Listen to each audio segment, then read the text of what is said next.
अस्सलामु अलैकुम वरहमतुल्लाह। नाज़रीन व सामिईन, उदखुलू मिस्र इंशाअल्लाहु आमीनीन। सरज़मीन मिस्र के मकाम सक्कारा में इस वक्त हम मौजूद हैं। आज के माशाअल्लाह हमारे ये रहबर है आइज़मी माशाअल्लाह। और ये आप सामने जो पिरामिड्स देख रहे हैं एहराम है। सरज़मीन मिस्र में हमारे इस रहबर के मुताबिक ये साहब बता रहे हैं कि यहाँ पर इस तरह के 1000 पिरामिड्स हैं और जिसको एहराम कहते हैं उसमें से ये सबसे पहला बना हुआ है। तकरीबन ये 5000 साल पुराना है। 6 स्टेप में आप 5000 साल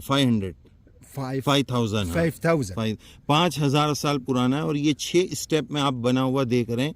और इसमें जो मदफून है उस ज़माने का जो बादशाह, उसका नाम जोसर था। जैसा कि मुफ्ती साहब ने बताया कि यहाँ के तमाम बादशाहों को फ़िरऔन कहा जाता था, लेकिन उनके नाम अलग थे। तो ये 5000 साल पुरानी इमारत आप देख रहे हैं जिसमें उसका मकबरा जोसर है, वो हम आपको आगे अंदर से बताएंगे। अच्छा, एक बात और भी है कि इसके अलावा और भी छोटे छोटे पिरामिड है, जैसे कि बताया कि हज़ारों की तादाद में यहाँ पिरामिड है पूरे मिस्र के अंदर।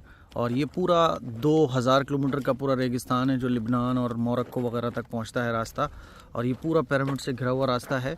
और आप देख रहे हैं ये सारे के सारा इलाका खंडर में तब्दील है और छोटे छोटे पिरामिड भी हैं, बड़े बड़े भी हैं। अच्छा, सवाल ये होता है कि ये पिरामिड क्यों बनाए जाते थे। तो बहुत आसान अंदाज में आप ये समझ लो कि जिस तरह से हमारे यहाँ मज़ार होता है, मकबरा होता है और जैसे ताजमहल है, लाल किला है, तो इसी तरह से यहाँ मिस्र का जो चलन था बादशाहों का, वह ये था कि पहला पिरामिड तो उसने बनाया कि भाई यहाँ पे मैं दफन होऊंगा या बादशाह की जो ख़ास चीज़ें वो यहाँ रखी जाएंगी।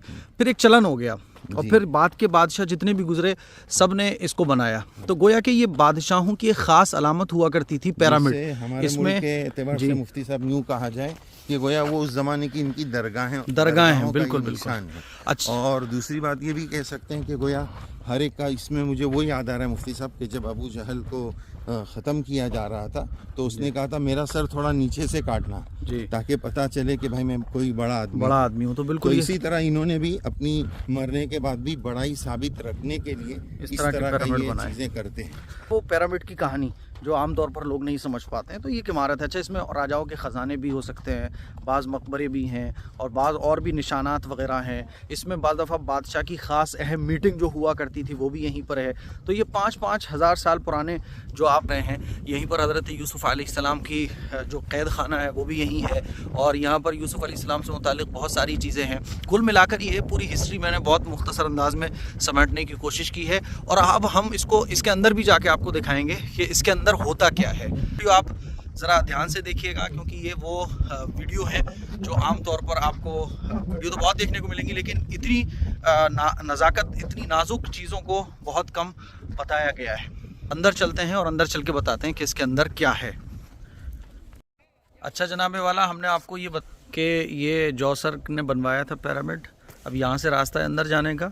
अब ये क्या है अंदर देखते हैं। इसका मकबरा है, इस मलून की कब्र है, क्या है देखते हैं। चलो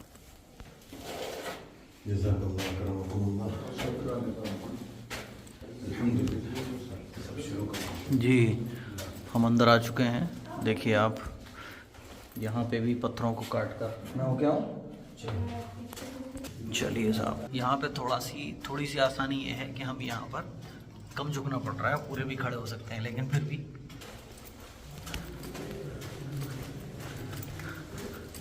चलिए साहब अंदर ही अंदर चलना है। कहाँ पहुँचेंगे नहीं पता कुछ भी। यानी ये फ़िरौन तो चले गए, लेकिन इन नालायकों ने ओहो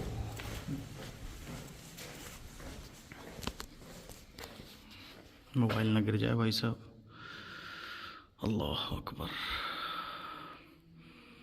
इन्न फ़ी ज़ालिका लइब्रतन लिउलिल अब्सार। ये उसका जोसर की क़ब्र है जो आप नीचे देख रहे हैं ना। देखो, ये उस फ़िरऔन की क़ब्र है। कितना गहरा है। असल रास्ता जो है वो वहाँ से था, वहाँ से होगा असल रास्ता। तो नीचे भी रास्ता है, देखो आप।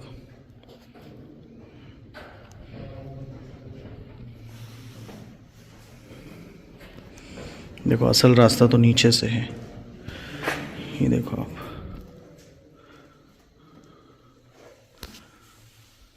तो ये है जो हमने आपको दिखाया है जौसर की ख़बर। तो ये बड़ी मेहनत वाली जगह है जिसका दीदार हम आपको करा रहे हैं। हम भी इबरत हासिल कर रहे हैं, आप लोग भी इबरत हासिल करें और इस वीडियो को शेयर भी करें। देखिए, चलिए वो सामने एग्जिट है। और जनाबे वाला हाफते कांपते झुक के चलना पड़ रहा है, कहीं खड़े होके चलना पड़ रहा है, कहीं सीढ़ियाँ ख़त्म हो जाती हैं। तो ये जौसर जिसने ये पिरामिड बनवाया था उसकी कब्र थी, कितनी बड़ी और कितनी नीचे, क्योंकि सब अंडरग्राउंड हुआ करता था इसके अंदर। हमने आपको दिखाया और ये सब कुछ आज खंडर में तब्दील हो चुका है। जो यहाँ तफरीह के लिए आ रहे हैं उनके लिए तफरीह का मकाम है, जो यहाँ इबरत और अल्लाह की कुदरत और अल्लाह की ताकत को देखने आ रहे हैं उनके लिए ईमान को ज़्यादा करने वाली चीज़ें हैं। तो हमारा ये फर्स्ट पिरामिड वाला व्लॉग यहीं पर पूरा होता है। मुफ्ती साहब ने बहुत बड़ी बात बताई, यहाँ पर एक बड़ी तादाद में अंग्रेज लोग भी आ रहे हैं, वो सिर्फ इस चीज़ को एंजॉय कर रहे हैं। जाहिर है कि कोई एंजॉय की जगह थोड़ी है, खाली ये मंजर देख रहे हो एंजॉय कर रहे हैं।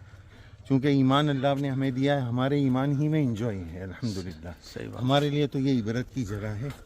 बस मुफ्ती साहब ने कहा कि भाई इससे इबरत लेना है, अल्लाह हमें इस मकाम की इबरत दे। कितना भी माल हो, कितनी भी आपके पास दुनिया हो, एक दिन अंजाम तो सबका यही होना है। अल्लाह उसकी तैयारी की तौफीक दे। इस क्लिप को शेयर भी करें, दूसरों तक पहुँचाएँ। अस्सलामु अलैकुम व रहमतुल्लाह।